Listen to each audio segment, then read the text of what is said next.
We live in a time where we can detect the faint glow of ancient starlight stretching across billions of light years. Yet we find it difficult to sit still and reflect for even a few minutes without distraction.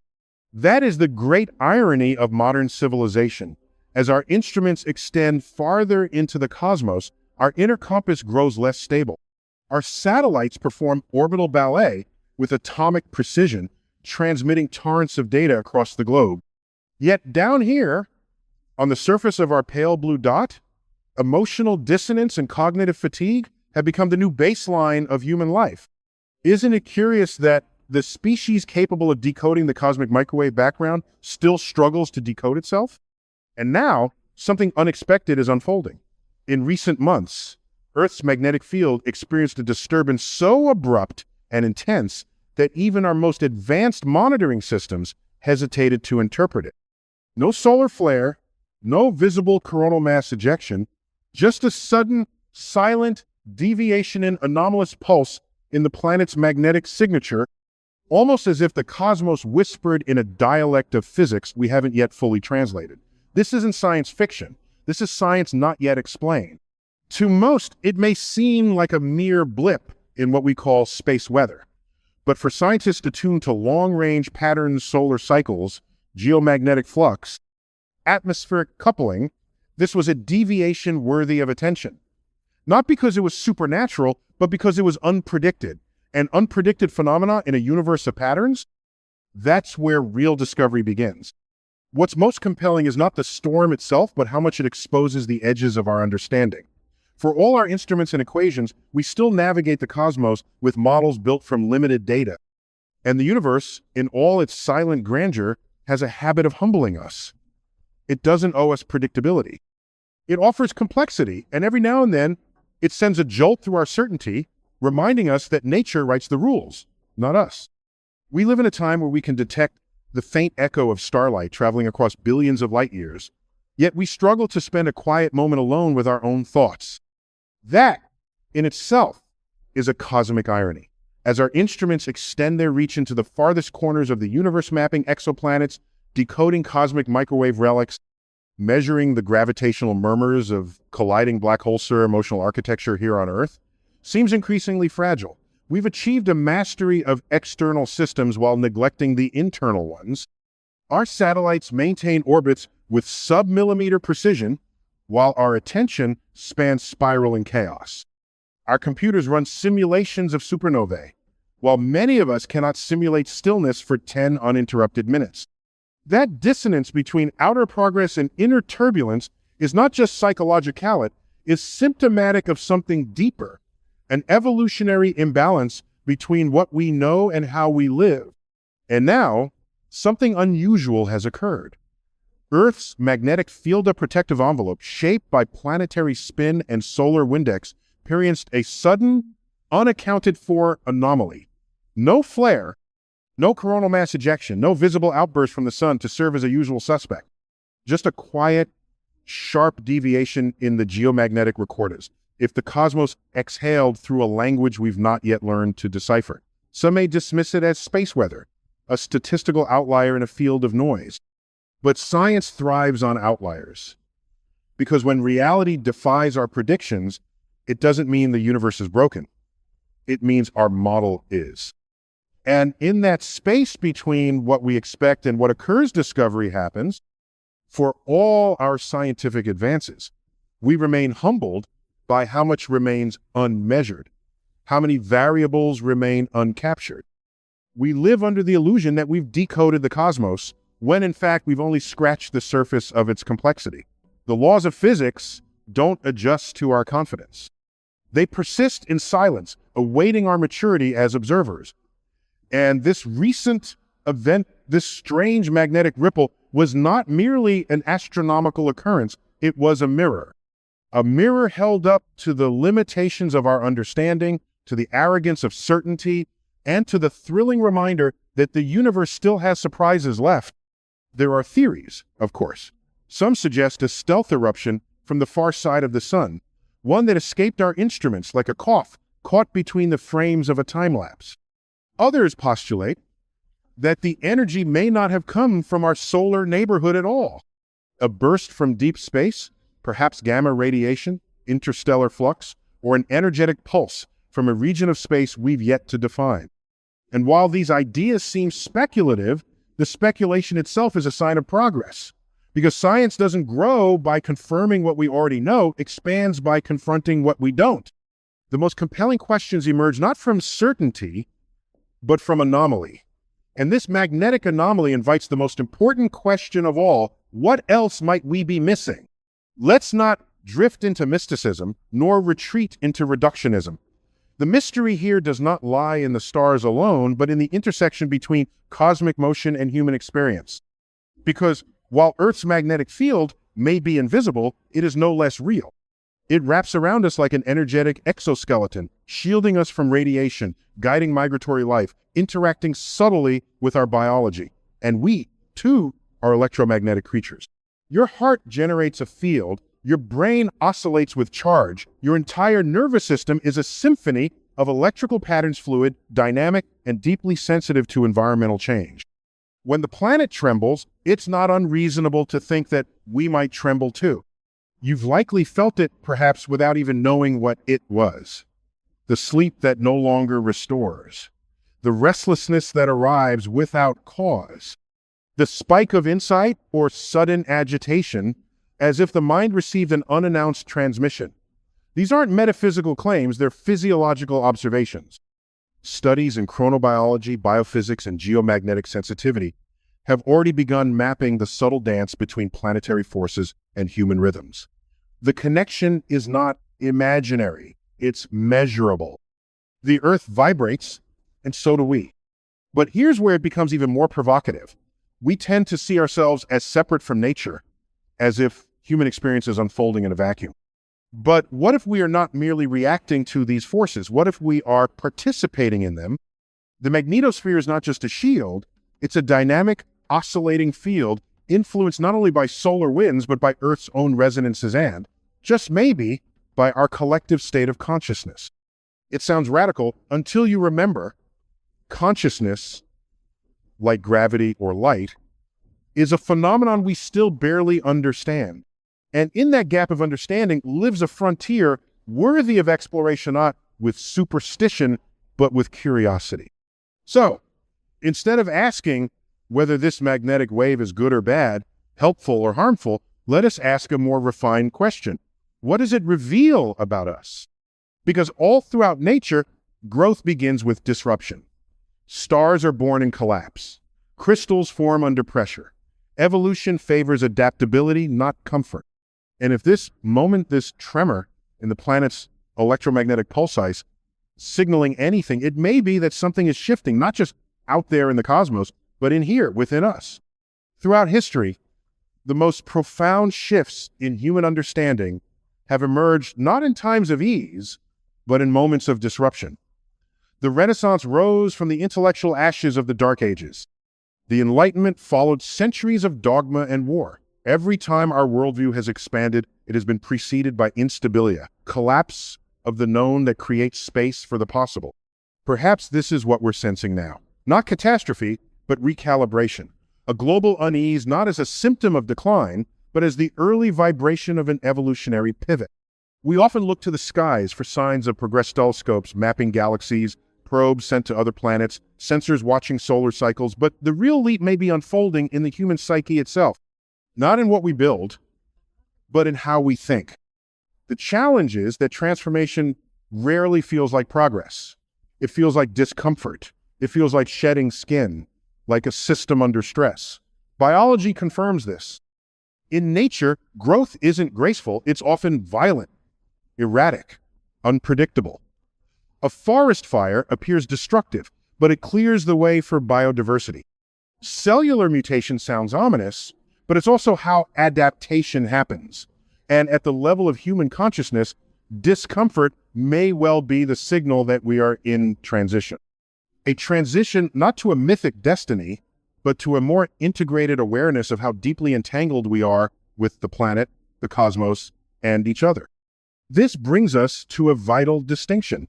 Are we here to survive change or to participate in it? Because there's a difference. To survive is reactive. To participate is conscious. If we view ourselves as isolated minds drifting in a sea of chaotic forces, then we become victims of waves we don't understand. But if we understand ourselves as part of the wave, then every thought, every choice, every act of attention becomes part of the pattern. That's not mysticism, that's systems theory. That's quantum observation. That's agency in a probabilistic universe. In a cosmos where observation alters outcome, the quality of our awareness is not decorative, it's causal. So what do we do with this awareness? We don't need to retreat into fantasy, nor into fear. We ground ourselves scientifically, emotionally, ethically. We remember that for all the grandeur of the cosmos, we are not mere spectators. The carbon in our DNA was forged in stellar furnaces. The calcium in our bones, the iron in our blood, these are the ashes of stars that exploded billions of years before the Earth even formed. You don't just live in the universe, you are of it. You are a continuity of cosmic evolution, unfolding through biology, shaped by history, animated by inquiry. And now, in this strange, dissonant moment of global unrest and electromagnetic fluctuation, the question is no longer just what the universe is doing to us, but what we are doing within it. Throughout history, there have always been those who ventured to ask questions science hadn't yet learned how to frame. Some did so through mathematics and observation, others through philosophy or even subjective inquiry. Dolores Cannon was one such voice figure who, despite her non-traditional methods, raised a question that still lingers beneath the surface of modern consciousness. What if we are not just biological entities reacting to our environment, but expressions of something larger, something still unfolding through us? While her conclusions may not rest on peer-reviewed data, the appeal of her ideas reflects a widespread hunger for meaning, particularly in times of turbulence. And even if we choose to set aside the metaphysics, we are still left with the possibility that humans are evolving, not in the mythical sense of being rescued by cosmic energies, but in the grounded neurological and sociocultural sense of adaptive transformation. We know from physics that energy is never lost. It only changes form. The entire structure of the universe stars, matter, radiation, entropius, a symphony of transformation. And if we, as conscious beings, are immersed in this system, then we too are subject to its pulses. The question is not whether waves of light are descending from some ethereal source, but whether shifts in the electromagnetic, environment, solar cycles, geomagnetic fields, atmospheric oscillations are influencing human biology, emotion, and cognition in ways we have only begun to understand. Neuroscience already recognizes that brain states are modulated by environmental rhythms. Biophysics confirms that heart rate variability aligns with geomagnetic stability. These are not fringe ideas. They're emerging intersections between physiology and planetary dynamics. So perhaps the question is not, what are these waves doing to us? But what are they revealing about us? If the field fluctuates and our systems respond through sleep, mood, intuition, then the field is not something external. It is something we are entangled with. We are not isolated observers. We are participants in a co-evolving relationship between the Earth, the Sun, and the human nervous system. This isn't mythology.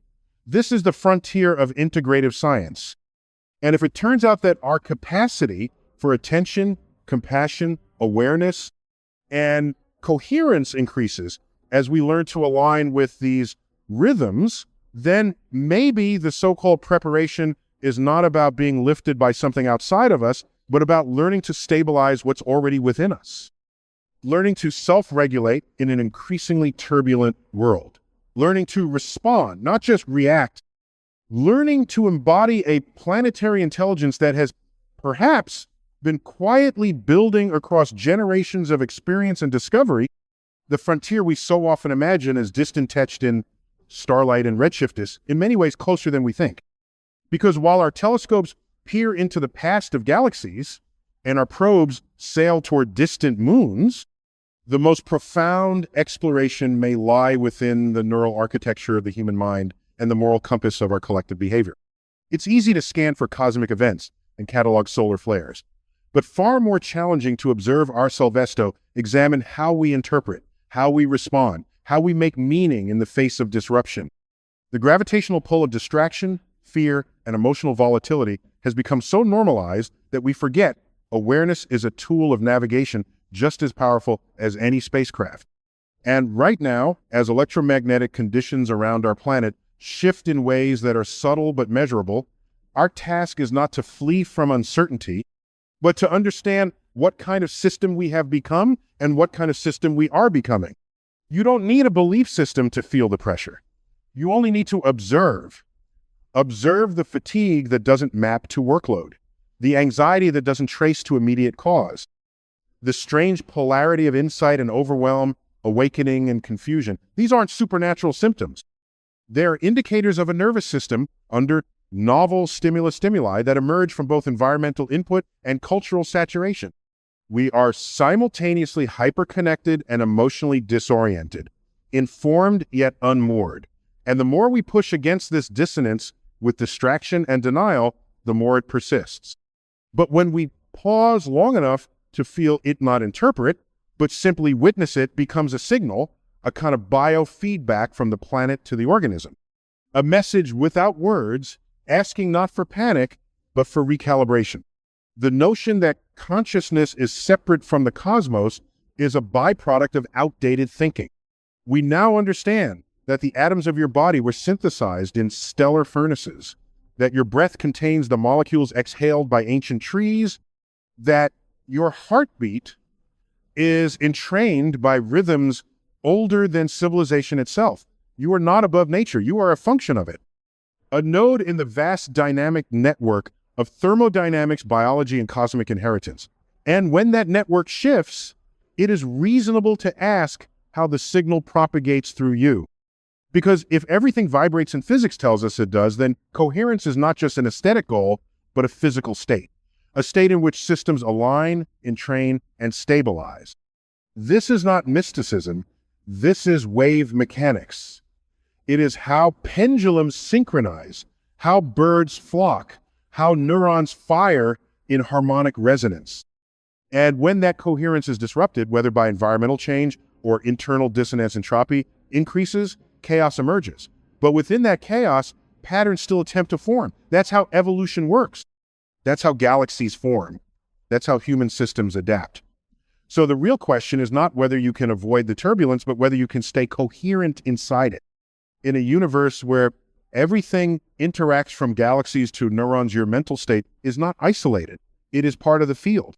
And when billions of people experience fear, agitation, or numbness simultaneously, it doesn't just affect society at the level of economics or politics, it affects the global atmosphere of thought. The cumulative emotional tone of a civilization is not merely psychological. It's energetic, behavioral, and systemically reinforcing.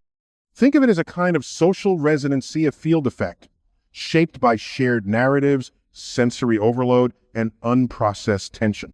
And just as discordant frequencies in a musical system create noise, misaligned mental emotional states across populations create instability. The good news is, coherence can spread just as chaos can. In physics, this is called entrainment. In biology, it's called synchronization. In society, it's called leadership. The ability for one stable pattern to influence its environment is not magic, it's mechanics. So when you, as an individual, take responsibility for your attention, your nervous system, your thought hygiene, you're not just improving your quality of life, you're contributing to the stabilization of a much larger system.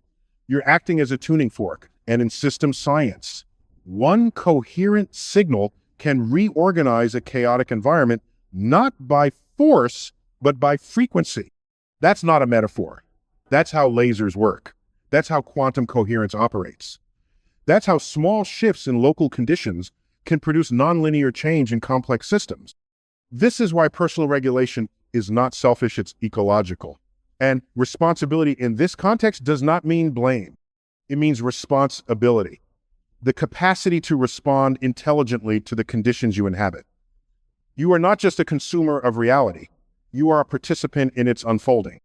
And every time you shift your internal state toward coherence, toward clarity, patience, inquiry, you are not merely raising your vibration, as some traditions might phrase it. You are modulating your input into the global signal. You are shaping the field.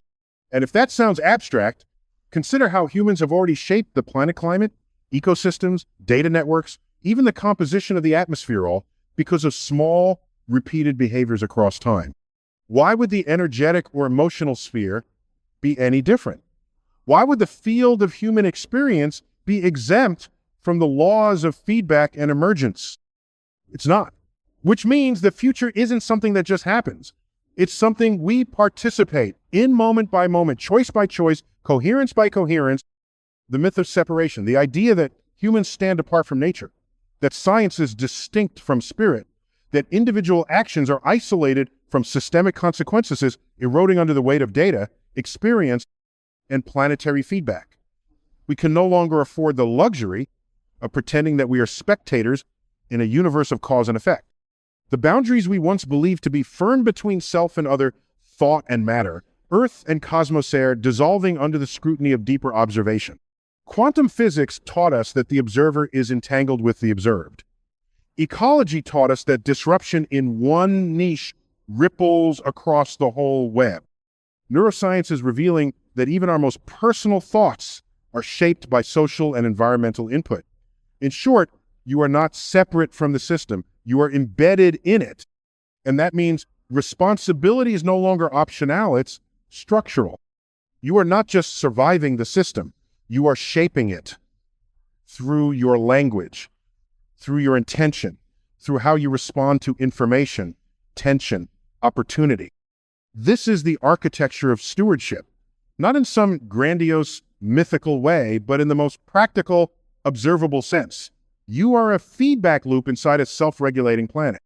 What you consume, you amplify. What you believe, you project. What you deny, you delay. And what you integrate, you transform. This isn't mystical law. It's behavioral ecology. It's cognitive science. It's cybernetics in motion. The energetic disruptions we're seeing, from solar turbulence to emotional volatility to institutional breakdown, are not signs of punishment. They are signs of transition. And transition is rarely graceful. It breaks things, it forces adaptation, it demands presence. This isn't about whether you believe in cosmic forces or higher frequencies. It's about whether you are willing to evolve in response to the data. Because every system, physical, biological, social, has a threshold. A point at which old structures can no longer hold new information. And when that point is reached, the system either collapses or reorganizes. We are standing at that threshold, now not metaphorically, but quite literally. Our economic models are straining, our climate systems are destabilizing, our information ecosystems are saturated, and amid this cascade of pressure points, the human nervous system is quietly being asked to do something it's never had to do before, adapt not just to new tools, but to a new tempo of change itself. This is not a rehearsal. It's not a simulation. It's the real-time unfolding of a civilization learning, sometimes painfully, that it is not exempt from the very laws it studies. We've mastered mechanics. Now we must master meaning. We've conquered speed. Now we must cultivate coherence, because unless we learn to align our inner states with the complexity of our outer world, we will remain out of phase with the system we belong to. And systems that remain out of phase eventually fail. But systems that resynchronize across time, frequency, and intention don't just survive, they transform. If this truly is a moment of transformation, it helps to remember that human biology is not passive in the face of change. It is dynamic, adaptive, remarkably plastic.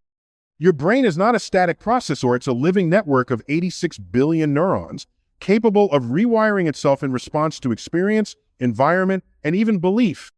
Your DNA, once viewed as a fixed blueprint, is now understood as a responsive codates expression modulated by everything from stress to sunlight to social context.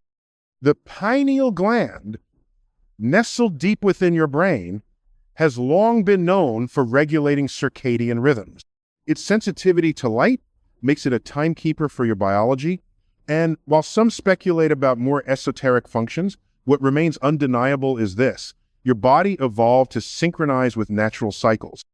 You are wired to receive information from the environment, not just through eyes and ears, but through rhythms, pulses, and electromagnetic fields.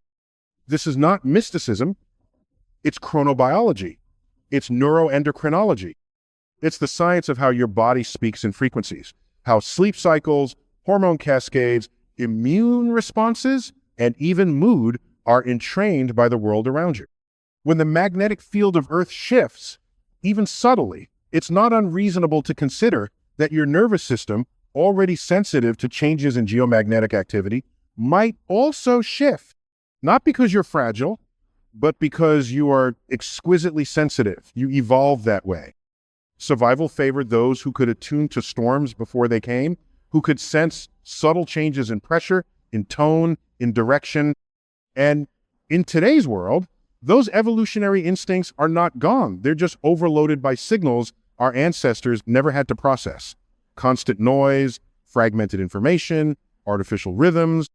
So when we talk about awakening, perhaps it's not about receiving downloads from the stars.